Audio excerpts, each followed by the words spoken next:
मित्रांनो, आज आपण क्रीडा समीक्षक या विषयावर थोडीशी चर्चा करूया. आणि व्हिडिओ आवडल्यास नक्कीच लाईक करा, शेअर करा आणि सबस्क्राईब करा.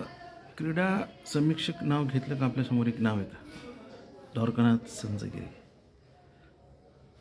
छान लेखन त्यांचं, मजेशीर लेखन करायचे द्वारकानाथ संजगिरी, तो काही विषयच नाही. उपमा वगैरे त्यांच्या असायच्या. उदाहरणार्थ म्हणजे जर कधी आपण असं जर बघितलं की त्यांचं असं जर लेखन असलं की व्यंकटेश प्रसादने 150च्या स्पीडने केलं, बॉलिंग केली, तर ते असं लिहायचे, बिपाशा बासूने साहब बीबी और गुलामचा मीनाकुमारीचा रोल केला, असं काहीतरी ते बोलायचे. नेहमी त्यांचं असं राहायचं. पुढे एक संदर्भ अजून एक जोडेल मी त्याच्यात. तर द्वारकानाथ संजगिरी छान लेखन करायचे. सामनामध्ये बी यायचं त्यांचं, लोकसत्तामध्ये बी यायचं, लेख यायचे त्यांचे, छान असायचे. नंतर हे आत्ता जे आहे ना सुनंदन लेले, हे षटकरमध्ये असायचे. षटकरमध्ये ते ॲडव्हर्टाईज वगैरे करायचे. षटकरचीच एक हेमंत वायंगणकर का महेंद्र वायंगणकर असं काहीतरी नाव आहे त्यांचं, ते एक छान लिहायचे. षटकरमध्येच होते ते वायंगणकर. त्याच्यानंतर मला जर सर्वात काही भावलं असेल तर बघा, व्ही करमरकर होते. ते महाराष्ट्र टाइम्सला लेख यायचे त्यांचे. म्हणजे ते व्ही करमरकरांचा म्हणजे एक लेख वाचलो मी. तो वाचल्यावर मला कळलं की हे लोक किती त्याचं हे करतात, म्हणजे किती बारकाईने ते अचूक असं विश्लेषण करतात, अचूक त्यांचं बघण्याचं हे असतं असं. आता बघा त्यामध्ये त्यांनी काय लिहिलेलं होतं.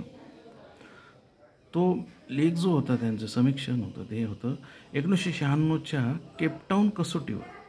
तेथे अझरुद्दीन आणि सचिन तेंडुलकरने 222 धावांची भागीदारी केली होती.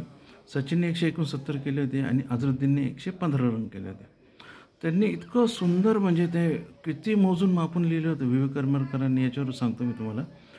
तर त्यांनी असं लिहिलं होतं की सुरुवातची जी पडझड होती ते थांबवण्यावर त्यांनी भर दिला. दोघांनी विकेटवर थांबायचं ठरवलं आणि एकदा सेट झाल्यावर त्यांनी समाचार घेतला. सचिनने घेतला डोनाल्ड आणि मॅकमिलनचा आणि अझरुद्दीनने घेतला शॉन पॉलक आणि लान्स क्लुझनरचा.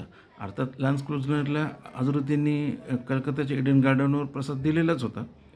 पण इतकं सुंदर त्यांचं की सचिननी डोनाल्डला कुठे चौके मारले, स्ट्रेट ड्राईव्ह मारला की फ्लिक केला का काय केला, मॅकमिलनला कुठे मारलं, आणि अझरुद्दीनने लान्स क्लुझनरला त्याचे ते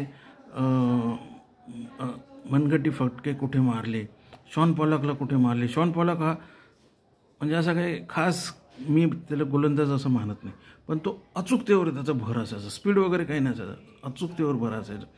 तर व्ही करमरकरांचा तुम्हाला कधी जर भेटला हा, म्हणजे नेटवर किंवा कुठे, अवश्य वाच. इतकं म्हणजे त्यांनी बिनचूक आणि असं आपण कसं म्हणतो की ते गणितीय भाषेत त्यांनी तो केलेला आहे.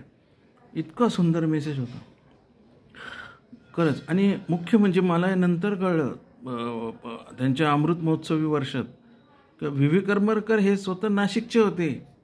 नाशिकला त्यांचा मोठा असा नागरी सत्कार झाला, तेव्हा मला कळलं की व्ही करमरकर आमच्या नाशिकचेच आहेत. आणि त्यानंतर नाशिकच्याच पुण्यनगरीमध्ये प्रशांत सावंत करायचे. प्रशांत सावंतचा भर पण आहे ना टेक्निकल नव्हता. प्रशांत सावंतचा भर हा फक्त आकड्यावर होता की सचिन आता ऑस्ट्रेलिया दौरा येतोय, मग सचिनने ऑस्ट्रेलियाविरुद्ध काय केलं, किती कसोटी खेळले, किती डाव खेळले, किती नाबादे, किती चौके मारले, किती विकेट घेतल्या अनिल कुंबळेने, याच्यावर त्यांचा भर जास्त असायचा. असं म्हणजे व्ही करमरकरांसारखं किंवा संजगिरीसारखं ते असं विश्लेषण नाही करत बसायचे. त्यांचा भर आकड्यावर जास्त असायचा. त्याच्यानंतर नाशिकच्या देशदूतमध्ये अरुण स्वादी म्हणून, डॉक्टर अरुण स्वादी लेखमाला करायचे. पण त्यांचं आहे ना ते थोडीशी त्याच्यावर संजगिरीची छाप होती. म्हणजे तेच ते बिपाशा बासूचे मी उदाहरण दिलं. मी तुम्हाला बोललो होतं पुढे संदर्भ येईल. असे जे काही क्रीडा समीक्षक आहे छान ते काम करायचे. आणि त्याच्यानंतर असे म्हणजे खूप असे मेसेज आहे माझ्याकडे, खूप त्यांचे कटिंग्स आहेत आहे. आणि द्वारकानाथ संजगिरींचं आताच नुकतंच निधन झालेलं आहे. त्यामुळे खरोखर एक पोकळी निर्माण झालेली या गोष्टीमध्ये. आणि आता सुनंदन लेले आता कोणी जास्त पेपर वृत्तपत्र वगैरे वाचन भानगडीत पडत नाही. सुनंदन लेले आता यूट्यूबवर आपल्याकडे उपलब्ध आहेत. ठीक.